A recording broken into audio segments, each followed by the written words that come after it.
Moabot sa kapin usa ka libo ka pamilya nga nanimuyo kilid sa lahog Kamputhaw River. Ang gikatagdang papahawa una sa gamhanan sa Dakbayan sa Sugbo. Mao kini ang gipahibaw ni Engineer Joey Baclayon, ang River Commander sa lahog Kamputhaw River sa Dakbayan sa Sugbo.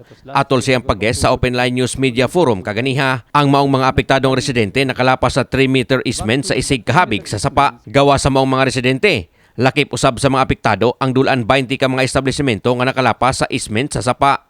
Gibutyag ni Baclayon nga ang kapin sa usa ka libo ka pamilya nga apektado sa pagpatuman sa easement sa lahog Kamputhaw River. Ipahimutang hadaol usab sa ilang kanhi gipuy-an apan layo na sa sapa. Aduna nay mga yuta nga nahukman sa gamhanan nga paliton aron adto na sila ipahimutang sumala ni Baclayon.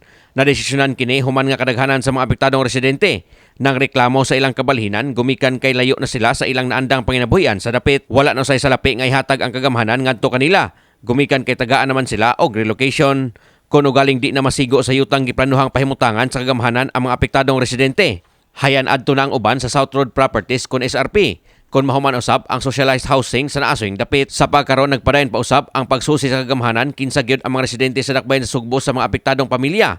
Sanglit ang uban nga dili lumad nga taga Dakbayan sa Sugbo. Ilang papaulion silang tagstagsa ka mga dapit. Mga household sa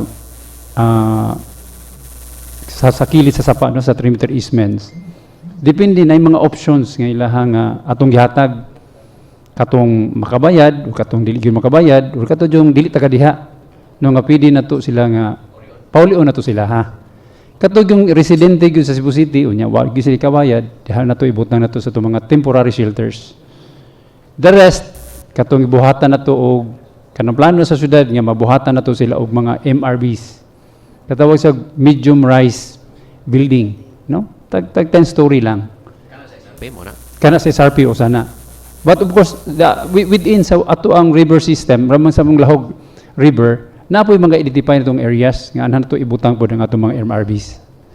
Of course, katong gingon ako, depende kay ato man silang gi-profile, ato man silang gi-sukod, ang gitanaw ginato og makabayad ba, dili ba gyud makabayad, then adto na to sila i-fit in sa diin katong ato ang gibuhat nato nga mga shelters. Sa habig sa mga establishmento nga nakalapas sa easement, hayan gibutyag ni Baclayon nga gub-on gyud kini og di lang pahakan.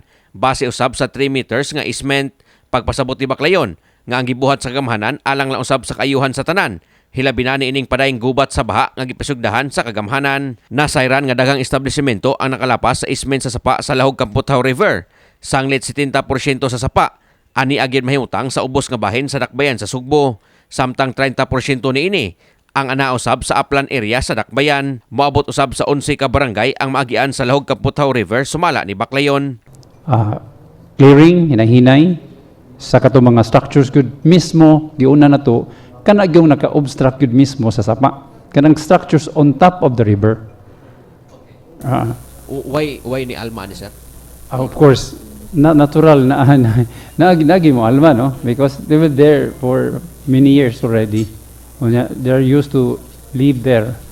But because of this program sa ato ang syudad gubat sa baha kini wa may lain pud kuan, wa may lain pud siguro nga kamakuan na to nga atong kini this is not somehow for City Hall, this is not for individual but for all the Cebu City. Nga ato yung ma-restore ang ato yung sapa, 8 ka sapa sa Cebu City. Kini si Greggy Magdadaro alang sa My TV Cebu.